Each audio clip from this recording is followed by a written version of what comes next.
Welcome to the Deep Dive. Yeah. We're your shortcut to being genuinely well-informed. Without all that information overload you get everywhere else. Yeah, there's just so much noise out there. Exactly. So our mission here is simple.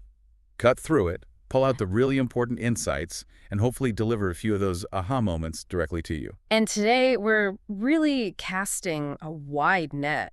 We're embarking on, well, quite an ambitious journey across the globe, actually. We are. We'll be looking at the absolute cutting edge of science and tech, facing some of our planet's big environmental challenges. Yeah, the pressing ones. And then we're pivoting to that complex dance of global geopolitics and, domestic policy debates, too. It's a lot, but it's all connected, right? From observing the tiniest atomic flip in a lab. I think that was in Delft in the Netherlands. That's the one, all the way to the vastness of the cosmos, thanks to the James Webb Space Telescope. And back down to Earth, looking at decisions in, say, Washington, D.C. in the United States, and how they compare or contrast with the struggles of communities far away, like in Zambia. We're connecting those dots, the stories that really matter. So think of us as your guides, your curated stack of global headlines. We're here to help you understand not just what's happening. But the why it matters. Exactly. With some surprising facts, maybe a little bit of humor along the way. Hopefully just enough to keep you hooked. All right, let's dig in. Okay. First up, let's unlock the future. We're starting with science and technology breakthroughs. Always some fascinating stuff happening there. Absolutely. And we'll begin with human health because, well, the innovation there is just relentless. #A human health innovations. So first on the list, sounds pretty big, revolutionary Alzheimer's detection. Imagine being able to spot memory issues linked to Alzheimer's disease years, literally years, before a typical clinical diagnosis. That would be a game changer. Totally. So tell us about this fastball EEG test. It's Yeah. coming out of the University of Bath in the United Kingdom. That's right. The fastball electroencephalogram, or EEG, it's essentially a 3-minute brainwave test. Minute. Yeah, pretty quick. And what makes it really innovative, quite different, is how it works. It passively measures your brain's responses to things you see, visual stimuli. Passively, so you don't have to, actively do complex tasks. Exactly. Unlike a lot of conventional tests that need active participation, sometimes complex procedures, this one is designed to be really user-friendly. Okay. And crucially, it might even be usable in a home setting eventually. That's a massive leap. Wow, at home.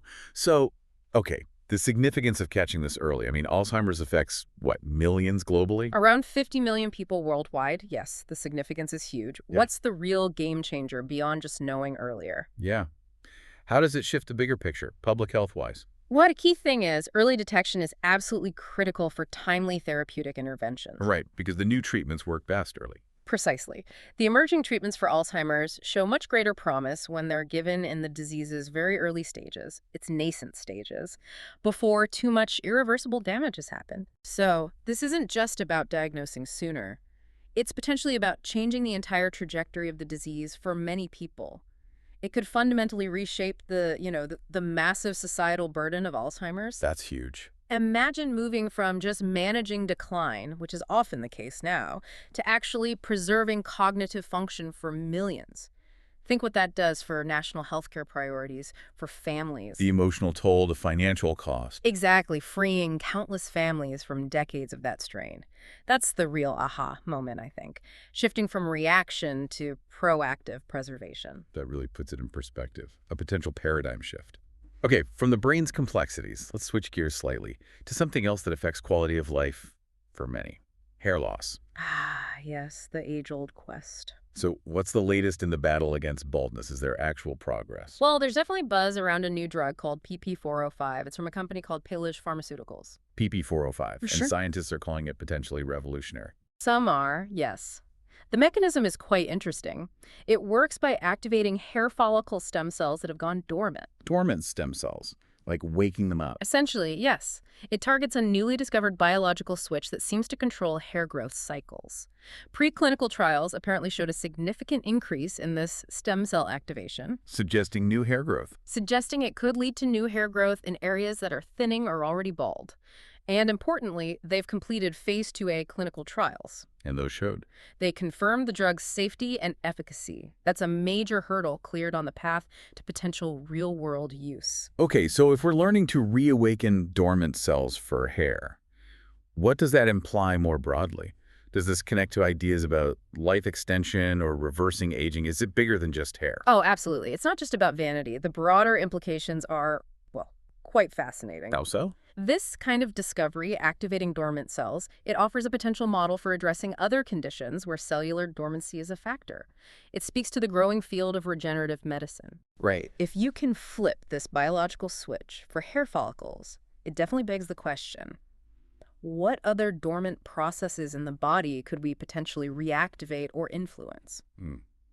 Pushing the boundaries of biology. It really starts to touch on the limits of our ability to understand and maybe manipulate our own biology. And speaking of pushing limits and this desire for maybe extending life, we have this rather intriguing, maybe slightly strange piece of news. Oh, A conversation between Chinese President Xi Jinping and Russian President Vladimir Putin, apparently caught on a hot mic. really? What were they discussing? Organ transplants, but specifically in the context of extending human life, even achieving immortality. Wow, organ transplants and immortality. That's quite a conversation. Isn't it? And the context here is pretty striking, too. What's the context? Well, both leaders have been in power for a very long time. President Xi, 13 years now, President Putin, 25 years.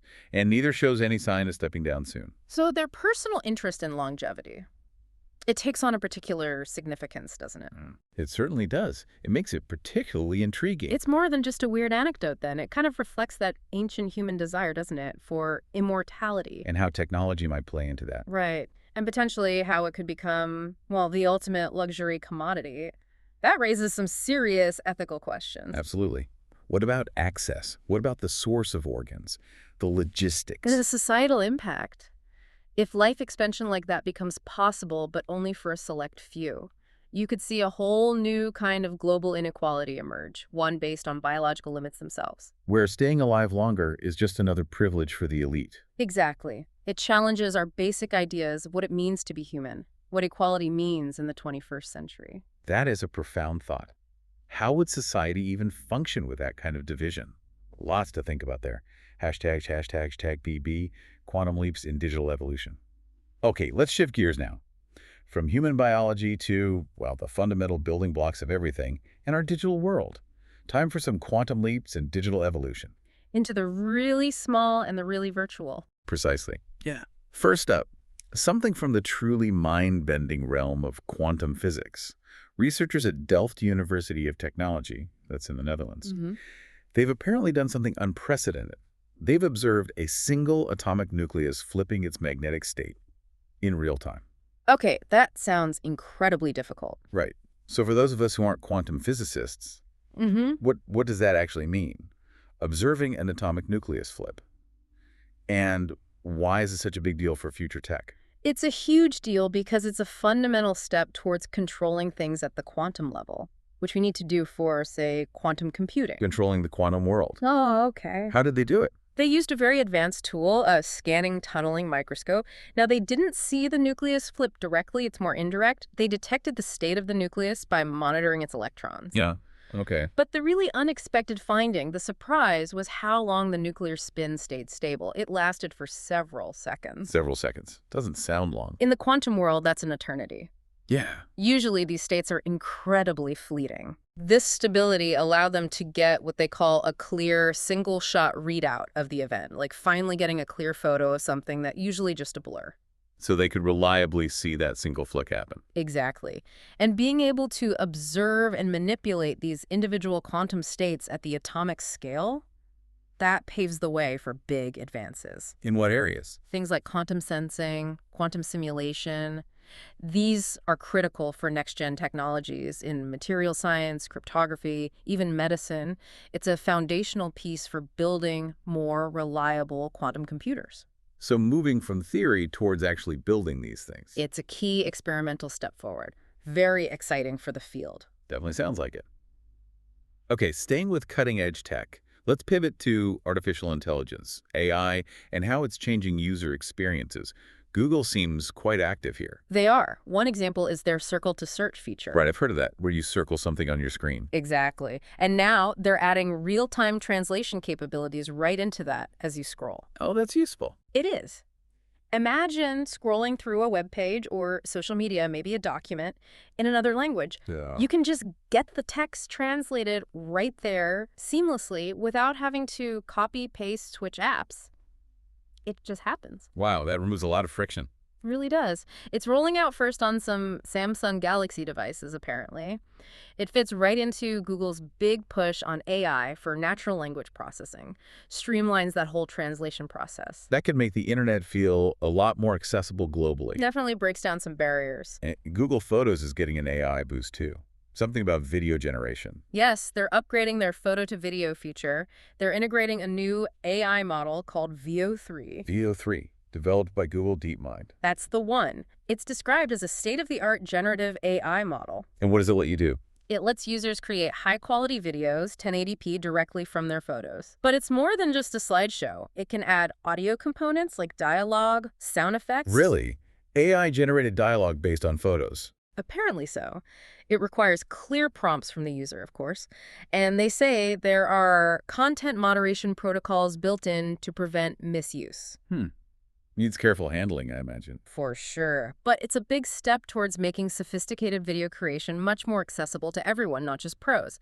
AI potentially redefining digital storytelling. It's amazing how quickly this generative AI stuff is moving, but it's not all smooth sailing in the AI world, is it? No, definitely not. Elon Musk's AI company, XAI, they've had some high-profile departures. That's right. A series of executives have left, including their chief financial officer, Mike Liberator. What does that signal? Is it just startup volatility or something more? Well, it's certainly raising questions among industry analysts about the company's stability and maybe its strategic direction. Okay. Plus, Musk's promotional style and the Grok chatbot itself, they faced some scrutiny. Grok had that backlash over some controversial statements. Right, suggesting potential biases in its programming. Exactly. So these departures, combined with those other issues, they might point to deeper operational challenges at XAI. It really highlights the risks in this space, not just technical, but reputational too. Public trust is so important. It feels like the move fast and break things approach has unique dangers in AI. It certainly does. The consequences can be significant. Okay, on a contrasting note, perhaps, Yeah. DuckDuckGo, the privacy-focused search engine, they've launched a subscription plan for AI. Yes, a new plan. It's $9.99 a month. And what it gives you is significantly enhanced access to several advanced AI models. Which ones? Things like OpenAI's GPT-4o and potentially GPT-5, Anthropic's Claude Sonnet 4, Meta's Llama Maverick. Yeah. Basically access to some of the top-tier models out there. But through DuckDuckGo with their privacy focus. Exactly. That's the key value proposition. It's positioned as an alternative for people who want to use these powerful AI tools but are wary of the data practices of the big tech companies that often provide them. So paying for privacy and access. Right. The plan also bundles in other privacy features like a VPN, that's a virtual private network, personal info removal services, identity theft restoration. Interesting. So it raises that question, doesn't it, about free access versus paid, privacy-enhanced access. It absolutely does. Are we heading towards a sort of two-tiered internet where the best AI tools and real privacy cost money? It forces you to think about what your data is worth and what you're willing to pay for. A fundamental question for all of us as AI gets woven deeper into our digital lives. Okay, from the digital frontier, let's broaden our view again to our home planet and the universe beyond. Earth's fringes and outer space. Exactly. Starting with some, frankly, quite sobering updates on our climate. Hashtag tag A. The climate crisis unfolding. First up, this is pretty stark news about carbon dioxide storage, CO2 storage. Uh-oh. A study just published in the journal Nature. It finds that the global capacity for securely storing CO2 deep underground, it's way lower than we thought. How much lower? 10 times less. 10 times. That's a massive revision. Why the change? What did they factor in differently? Well, it seems the main reason is they took a harder look at safety and feasibility. They excluded geological formations that might leak gas or trigger earthquakes or contaminate groundwater. The secure storage options are much rarer. Apparently so.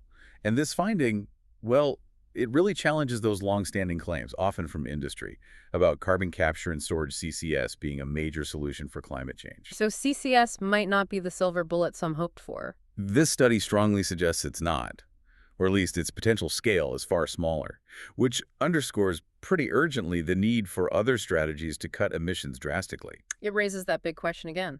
If CCS isn't the answer, or only a small part of it, what is our most viable path forward? A critical question. And it leads us right into the next topic, unfortunately. The reality of global wildfire intensification, a clear sign of the changing climate.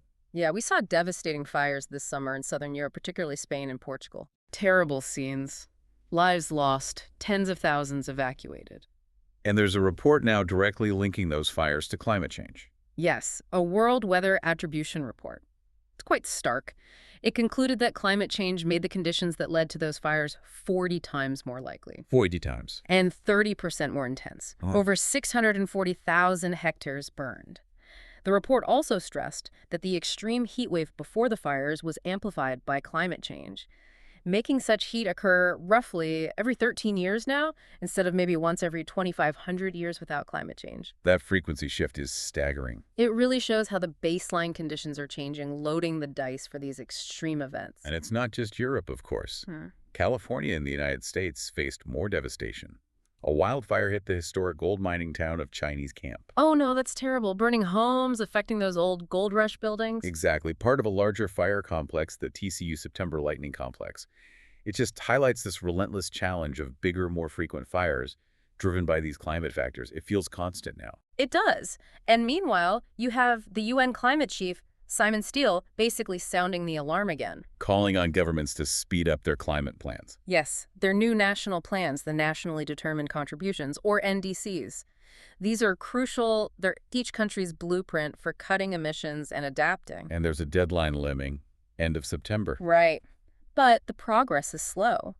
As of the latest update, fewer than 30 countries had submitted their updated NDCs. Fewer than 30 out of nearly 200. Yeah. And crucially, major emitters like China, India, the European Union, they hadn't submitted theirs yet. That's worrying. A big gap between the global agreements and actual national action. It's a persistent problem. The urgency doesn't seem to be translating into rapid enough policy implementation. Now let's shift focus to a specific and very disturbing case. Environmental injustice in Zambia. It involves a company called Sinometal's Leach Zambia, which is linked to China's Belt and Road Initiative. There was a massive toxic spill. What happened exactly? Back in February 2025, an estimated 1.5 million tons of acidic sludge leaked into nearby villages. 1.5 million tons. What was in it? Hazardous stuff. Lead, arsenic, heavy metals. That's horrific. The impact must be devastating. Biological and ecological damage, absolutely. But there are also allegations that the company used, well, coercive tactics to try and avoid legal responsibility, limiting residents' ability to seek justice. That's deeply concerning. It really highlights several issues, doesn't it? Potentially inadequate regulations in Zambia, the long-term health risks from contaminated groundwater. And big questions about accountability and sustainability in these huge global supply chains, especially when big international projects operate in developing nations. It's a stark example of the potential human cost when environmental safety and local rights aren't prioritized. A truly devastating illustration of negligence and its impact needs a serious reassessment of practices and accountability. #B. The new space frontier. It really does. A powerful and saddening story.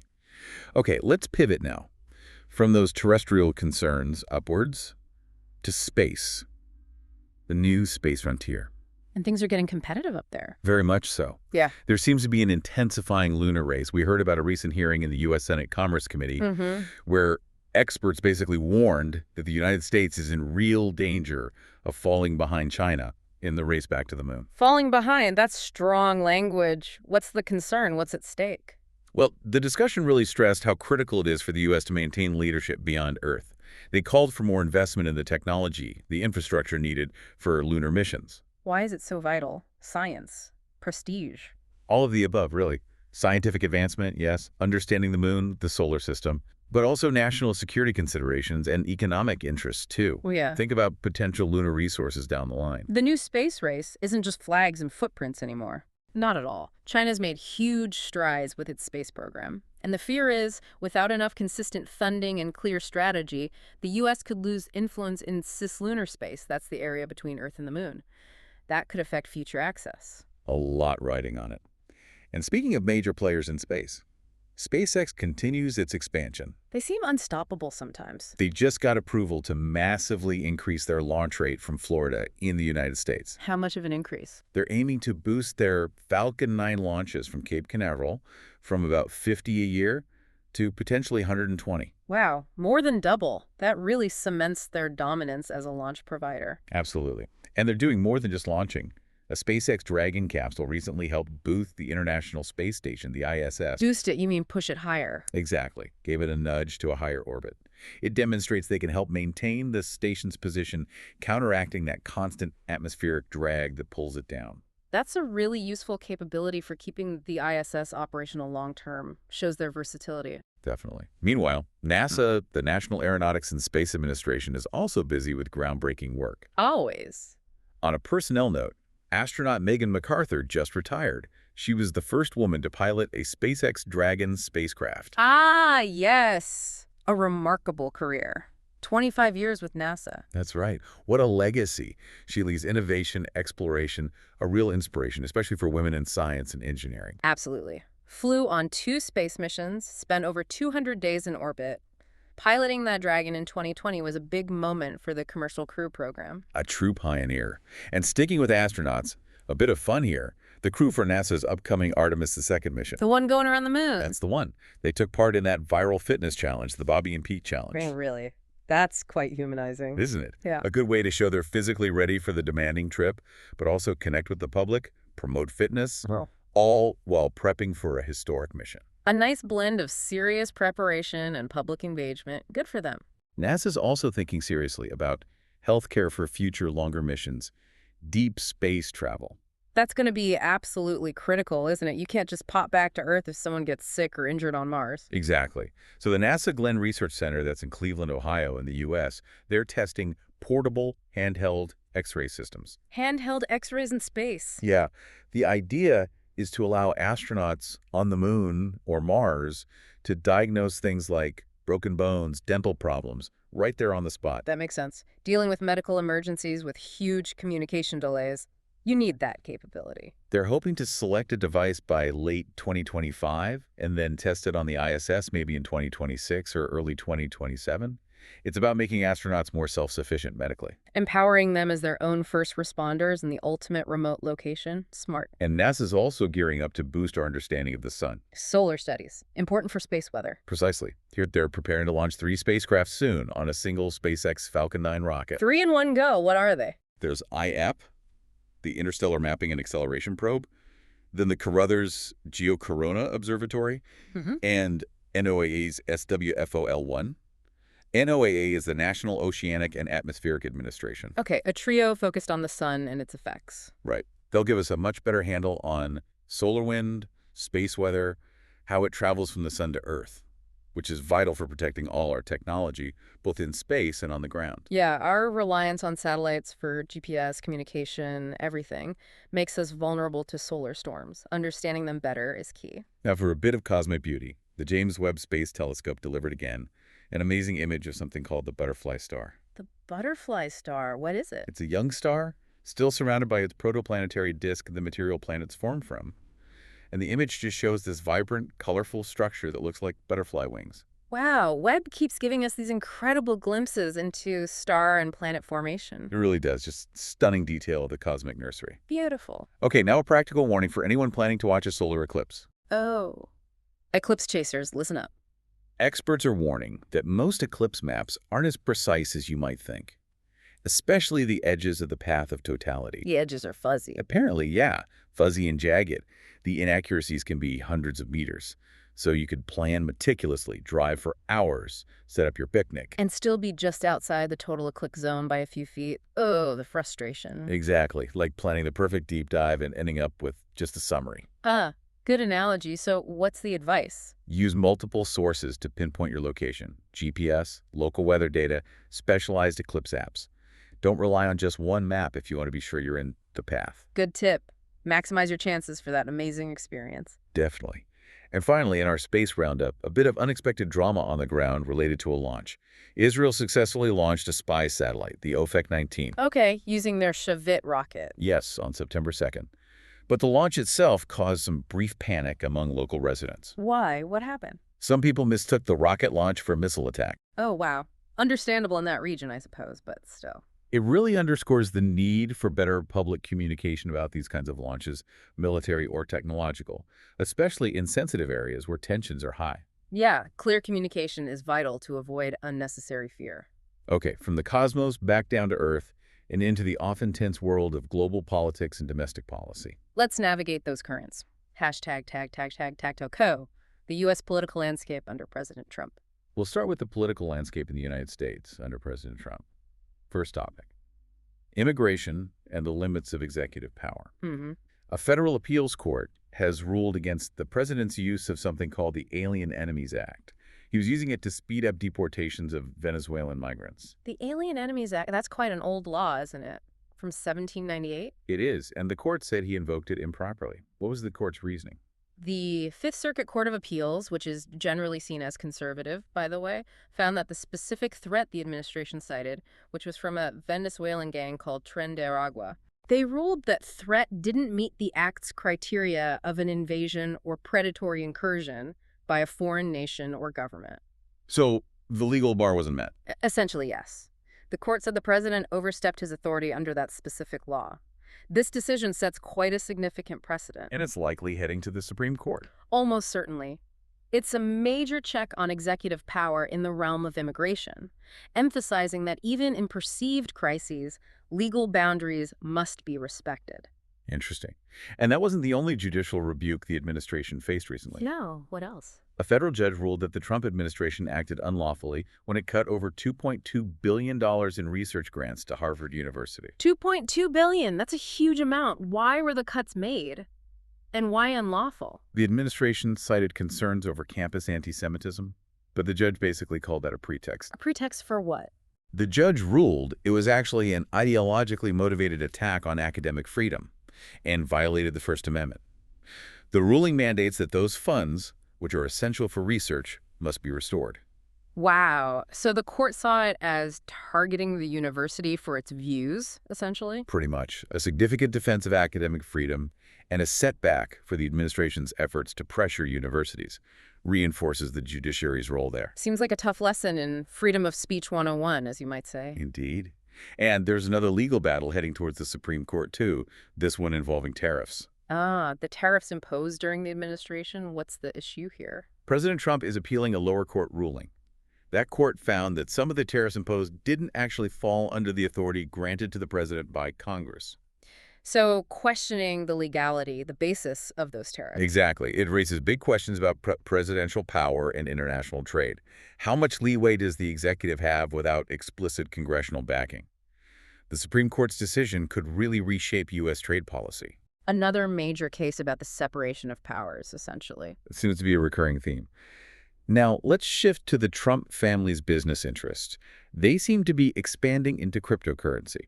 That's the report. Specifically, President Trump's sons, Eric and Donald Jr. What's the story? They have a stake in a company called American Bitcoin. It's a Bitcoin mining operation. And when that company debuted on the NASDAQ stock exchange, their stake was valued at over $1.5 billion. $1.5 billion. Yeah. Eric Trump is actually the company's chief strategy officer. He's quoted saying crypto is now like half his business focus. And he dismisses concerns about conflicts of interest. He does. States his father has no involvement.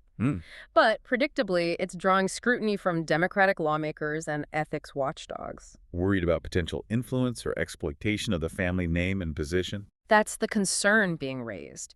It definitely highlights a shift for the family from their traditional real estate focus into this new digital frontier. But it brings familiar questions about ethics when politics and big business intersect so closely. The evolving nature of wealth and power, meeting new technology, but facing old questions. Well put. Okay, moving to policy impacts. We're hearing about a slowdown in clean energy growth in the U.S. Oh, what's causing that? A leading trade association is pointing fingers at policies enacted by the Trump administration. They say these policies are limiting the renewable energy sector. So regulations or lack of support hindering growth. That seems to be the claim. Stakeholders are worried about the impact.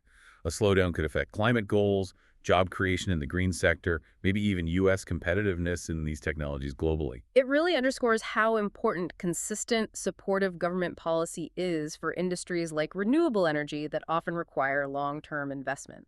Definitely. On a different consumer-related note, that plan from the previous Biden administration, the one to make airlines pay compensation for flight delays and cancellations. Yeah, I remember that push. What happened to it? It's been dropped. Dropped. Why? Intense lobbying from the airline industry, apparently. They argued it would raise ticket prices, create operational chaos. The standard industry pushback against regulation. Pretty much. So it marks a shift away from that kind of mandated consumer protection in aviation, at least for now. Interesting. A win for the airlines, maybe less so for passengers facing disruptions? Seems that way. Finally, in the U.S. political sphere, something a bit unexpected. A bipartisan push on ethics. Bipartisan. On ethics, what's the issue? Banning members of Congress from trading stocks. Ah, that old chestnut. It comes up periodically. Who's involved this time? Representative Alexandria Ocasio-Cortez has joined forces with a surprising coalition, including some Republicans, advocating for this ban. Really? Ocasio-Cortez working with Republicans on this? Apparently so. The goal is clear. Reduce potential conflicts of interest, boost transparency. It seems to be gaining traction, especially after some recent controversies over lawmakers' stock trades during sensitive times. It does seem to touch a nerve about public trust, doesn't it? The perception that insiders might be profiting from non-public information. Exactly. The fact that it's getting bipartisan interest suggests maybe there's a growing consensus that the current rules just aren't cutting it. Could be a significant reform if it actually goes anywhere this time. Hashtag B. The war in Ukraine and European security. Okay, let's broaden our scope again now to the ongoing war in Ukraine and the wider European security picture. It remains incredibly complex. Understatement of the year, probably. Right. First, this whole dilemma about security guarantees for Ukraine after the war, whenever that might be. What's the latest there? French President Emmanuel Macron announced that 26 nations have pledged military support for Ukraine in a post-war scenario. And European leaders, reportedly encouraged by President Trump, are talking about potentially deploying troops. Troops. To post-war Ukraine. For stabilization. That seems to be the idea, establishing robust security guarantees. But how is Russia reacting to this? Predictably, not well. They've firmly rejected any talk of foreign military deployment in Ukraine, period. Called it unacceptable. No wiggle room there. None. The Russian Foreign Ministry spokeswoman, Maria Zakharova, was explicit.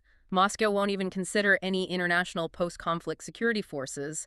It touches that deep Russian sensitivity about foreign military presence near its borders. Absolutely. And Ukraine's own position adds more layers. They've ruled out a meeting between President Putin and President Zelensky in Moscow. But maybe elsewhere. Zelensky seems prepared for talks in neutral locations, but then you have Putin questioning Zelensky's legitimacy. Why?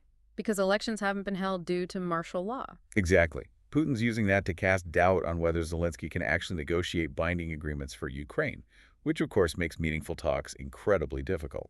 It creates a fundamental hurdle, doesn't it? If you don't recognize the legitimacy of the person across the table, how do you even start negotiating a durable peace? Precisely. And historical baggage keeps weighing things down too. There was a recent revelation from the former president of Poland, Andrzej Duda. Oh. What did he reveal? He said that back in 2022, after that missile strike landed in Poland. Yeah, I remember that incident. Very tense moment. Duda claims Zelensky pressured him, pushed him hard to publicly blame Russia for it immediately. Why? What was Zelensky's aim, according to Duda? To try and invoke NATO's Collective Defense Clause, Article 5. Duda saw it as an attempt to pull NATO directly into the war. Wow. That's a massive claim. If true, it really underscores the incredibly high stakes and the strategic calculations happening behind the scenes. And it plays right into Russia's narrative, doesn't it? That this is really a proxy war led by NATO. It certainly fuels that narrative, a very significant insight into the pressures of that moment. Okay, let's look at President Putin's broader geopolitical statements recently. He's been quite vocal. He criticized what he called the aggressive tactics of the U.S. towards India and China, particularly regarding tariffs and sanctions, called it a colonial-era mindset. Positioning himself as a defender against U.S. pressure. Seems like it. Urging mutual respect for these other major global players. It taps into that growing sentiment among some nations pushing back against perceived U.S. dominance advocating for a more multipolar world. Right. Challenging the unipolar order. Then there was that surprising comment about Ukraine and the EU. Ah, yes, where he claimed Russia never opposed Ukraine joining the European Union. That seemed counterintuitive. Definitely, given their vehement opposition to Ukraine joining NATO. So what's the thinking there? Is it genuine or tactical? Most analysts see it as purely tactical, a maneuver perhaps to gain some leverage in future negotiations, maybe look slightly more reasonable, especially with President Trump in the White House again. Trying to position himself as not completely obstructionist. Possibly. Or maybe just trying to drive a wedge between the EU and NATO tracks for Ukraine, distinguishing between economic partnership, which Russia might tolerate, versus a military alliance, which they absolutely reject. A strategic nuance, perhaps? Could be. It might also be a way to stall. EU accession takes years, creates prolonged uncertainty. Makes sense. But despite that comment about the EU, Putin's stance on the actual war remains hardline, doesn't it? Absolutely. He's firmly dismissed any calls for a ceasefire right now, says the military offensive will continue until Ukraine agrees to Moscow's terms. So no compromise in sight from his end. He seems committed to achieving Russia's military objectives, whatever they are, and warned they'll keep pushing, even if it comes at a heavy cost in lives and resources. An unwavering, grim determination. It underscores the immense human toll of this conflict, which continues unabated. And speaking of that toll, the mental health impact is devastating. Yeah, the war is now in its 4th year. The strain on civilians must be unbearable, especially women, reports say. Yes, the UN Women Representative in Ukraine, Sabine Freiser-Guns, spoke about the sheer emotional exhaustion. Constant nighttime attacks, never knowing when or where is safe. Just unimaginable stress. UN Women and local groups are trying to provide support assistance kits, psychosocial help, but they're facing challenges. Housing cuts. Funding cuts are hitting women's rights organizations, shelters for survivors of gender-based violence, or GBV, and the scale of GBV is horrific. We hear mostly about violence against women, but it affects men too. Shockingly so. The UN's Human Rights Office, the OHCHR, found a significant number of conflict-related sexual violence cases involve men, particularly those held in detention. That's awful, and often completely overlooked. It highlights just how pervasive the violence of this conflict is, affecting everyone, and the hidden wounds that will last for generations. #see Asia and Middle East dynamics. A truly devastating reality behind the geopolitical headlines. Let's shift our focus now to Asia and the Middle East, where dynamics are also incredibly fluid, starting with China. China's rising influence is undeniable. They recently held a major military parade, commemorating the 80th anniversary of victory over Japan Day, showcasing some advanced hardware. Like those hypersonic missiles we hear about. Exactly. But there was a curious bit of reporting around it, too. Oh. Chinese state media claimed there was a huge spike in pizza orders near the Pentagon in the U.S. during the parade. Pizza orders. Yeah. As a sign the U.S. military was watching closely. That was the implication. A bit of psychological messaging, perhaps. Interestingly, President Trump reportedly called the parade very impressive. And what about how Chinese citizens view the rivalry with the U.S.? A recent survey suggested they see it as somewhat flexible. Not necessarily that China must overthrow the U.S. global position, but more about finding its own place. So a display of strength, but maybe a nuanced message about intentions. Careful calibration. Seems like it. And China's influence extends geographically, too. Cuba's president, Miguel Diaz-Canel, attended that military parade in Beijing. Deepening the ties between Havana and Beijing. Yes, signaling alignment against perceived U.S. dominance. Reports even mentioned discussions about intelligence operations targeting the U.S. That's a significant development. Cuba aligning more overtly with China, and by extension the BRICS group, Brazil, Russia, India, China, South Africa, trying to build alternatives to Western influence. A clear geopolitical shift. Now let's look at North Korea. There's been a lot of speculation about succession there. Ah, yes, Kim Jong-un's potential successor, his daughter. Exactly, Kim Joo-ae. She made her international debut, appearing alongside her father during that parade in China. Her international debut? What's the significance of that? Well, it massively fuels the speculation that she is indeed being groomed as the next leader. It's seen as a strategic move to increase her visibility, build her legitimacy both at home and abroad. Solidifying the hereditary dynasty. Pretty much. A deliberate signal about the future of the regime. Okay, finally in this section, let's turn to the Middle East. Tensions remain incredibly high between Israel and Palestine. Tragically, yes. The United Arab Emirates, the UAE, issued a strong warning recently. Against what? Against any Israeli plans to annex parts of the occupied West Bank. The UAE called annexation a red line. A red line. That's significant coming from the UAE, given the Abraham Accords that normalized relations with Israel. Exactly. They warned it could jeopardize those regional integration efforts. This comes amid continued violence. Recent Israeli strikes in Gaza City killed at least 31 people. And Gaza is already facing a humanitarian catastrophe. Wasn't famine declared there? Yes, by the UN. The city has around 1 million residents, many displaced, living in horrific conditions. The UN warns these strikes have catastrophic impacts. The UAE's warning reflects growing unease, even among Israel's newer regional partners, about actions that could ignite the whole region. A very volatile situation. And sometimes individual stories cut through the geopolitics. At the Venice Film Festival in Italy, a docudrama called The Voice of Hind Rajab received a massive standing ovation, 23 minutes. The Voice of Hind Rajab, what's it about? It tells the tragic story of a 6-year-old girl in Gaza. She was trapped in a car after an Israeli attack killed her family. The film uses the real audio recordings of her desperate phone calls for help before she, too, was killed. Oh my God. That sounds absolutely harrowing. It's meant to bring global attention to the plight of civilians, to push back against the narrative of just collateral damage, a powerful, heartbreaking reminder of the human cost. Ensuring those individual tragedies aren't lost in the larger conflict. Important, gut-wrenching work. Hashtag, tag, and Hy-Vee. Quick hits and cultural notes. Indeed. Okay, from the profound and the poignant, let's move to our quick hits and cultural notes, a faster-paced look at some other stories catching our eye from sports, entertainment, and the justice system. A bit of a change of pace. Hashtag, tag, hey, sports and entertainment highlights. Let's start with sports. The U.S. Open tennis tournament had some real upsets and comebacks. Oh, yeah. Like what? Amanda Anisimova stunned the second seed, Iga Swiatek. A big comeback win for her. Wow, Swiatek is tough to beat. And Naomi Osaka made a triumphant return to the semifinals, her first time back that far since 2020, after taking time off for maternity leave. That's fantastic. Great stories of resilience there. Definitely.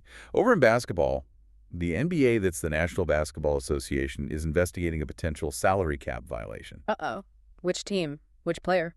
Kawhi Leonard and the Los Angeles Clippers, a team based in the U.S. The focus is on a big endorsement contract, about $28 million. And the league thinks it might be improperly linked to his player contract, circumventing the salary cap rules. That seems to be the concern. If they find misconduct, the penalties could be severe. It highlights how complex those financial rules are in pro sports and how high the stakes are for teams to comply. Even giant endorsement deals get scrutinized. Seems the rules of finance can be as tricky as quantum physics, even in basketball. Huh. Sometimes feels that way. For movie fans, especially Star Wars fans, Yes? Darth Vader's original lightsaber prop is going up for auction. The actual prop from the movies. Oh. Wow. In Los Angeles, in the United States. Part of a bigger movie memorabilia auction, it's expected to fetch a huge price. I bet. Owning a piece of cinematic history like that, incredible. Definitely attract collectors and fans. And finally, Yeah. in casting news, a new Lara Croft has been found. For Tomb Raider, who is it? Sophie Turner, you know, from Game of Thrones. Oh, interesting choice. Is it for a movie or a series? A series for Prime Video, and it's being directed by Phoebe Waller-Bridge. Waller-Bridge directing. Okay, that combination, Turner as Lara Waller-Bridge directing, sounds like it could be a very fresh, maybe quite different take on Tomb Raider. That's the hope. Lots of excitement around that one. Hashtag B, Global Crime and Justice Insights. Okay, let's shift to our final segment, Global Crime and Justice Insights. First up, a strange twist involving Rudy Giuliani. Oh, what now? He was involved in a car wreck recently. But now, that incident is apparently linked to allegations of domestic violence. Domestic violence. How is a car wreck linked to that? Details are still emerging, but his spokesperson described the new information as a total 180 from what we thought. It adds another really complicated layer to his already, well, complex public situation. Yeah, that definitely raises more questions around him amidst all the other legal issues he's facing. Indeed. Wow. Next, survivors of Jeffrey Epstein's abuse are continuing their fight for justice. What are they demanding now? They're pushing hard for the release of still-concealed files related to his case. They're urging lawmakers, including President Trump, to support transparency. And specifically asking Trump not to pardon Ghislaine Maxwell. Yes, that's a key demand. One survivor, Chante Davies, has also been speaking out, detailing the close relationship she observed between Trump and Epstein back in the day. It keeps that whole network and the questions around powerful people connected to Epstein in the spotlight, doesn't it? a fight for accountability that's far from over. Absolutely. Now, a truly tragic story from the United States. An 11-year-old boy was shot and killed. Oh no, how? What happened? He was apparently participating in a social media prank, the old ding-dong ditch thing, ringing doorbells and running away. And someone shot him for that. A U.S. Army veteran has been charged with murder. It sparked huge public outrage. I should think so. It raises terrible questions about gun violence, about adult reactions to perceived threats, about proportionality. A child killed over a prank. Just devastating. A stark reminder of the potential for deadly escalation. And the responsibilities that come with gun ownership. Definitely. And finally, a high-profile trial has begun in London, in the UK. Graham Linehan, the creator of the sitcom Father Ted. Yes, I know who he is. What's the trial about? He's facing allegations of harassment towards a trans woman. The trial is at Westminster Magistrates Court. This touches on those wider, often heated debates, doesn't it? About gender identity, free speech, online conduct. Exactly. It's become quite a focal point for those discussions, especially concerning public figures and the impact of their online statements and actions, the boundaries of expression versus harassment. A complex and sensitive case highlighting major societal fault lines. Well, we have covered a lot of ground today. A real deep dive. We certainly have, from that potential 3-minute Alzheimer's test. And the mind-bending physics of atomic flips. To the stark realities of climate change impacting wildfires and challenging carbon storage plans. And navigating the high-stakes game of global politics, from U.S. courtrooms to tensions over Ukraine and in the Middle East. We've seen innovation bumping up against ethical dilemmas. Power struggles playing out on the world stage. And how these huge global trends are reflected in individual stories, whether it's the mental health toll on war victims in Ukraine, or the fight for justice by Epstein survivors, or the tragedy of an 11-year-old boy's death. It really drives home how interconnected everything is, doesn't it? Absolutely. You make a policy decision about clean energy in one country, it has ripple effects across the planet. Yeah. A tech leap in AI or quantum computing changes how we all interact. Geopolitical tensions in one region can impact lives, mental health, economies thousands of miles away. It's all linked. So as we wrap up, thinking about this incredibly complex, fast-moving world, here's a thought to leave you with. Okay. Where do you see the single biggest opportunity for positive change right now, given everything we've discussed? And conversely, what's the most significant risk you think we might be underestimating? Opportunity and risk. Powerful questions to reflect on. So much potential, so much peril, all tangled together. Exactly. Something for all of us to think about. Keep digging, keep asking questions, and please join us next time on The Deep Dive for more insights into the story shaping our shared future. Until then, stay curious.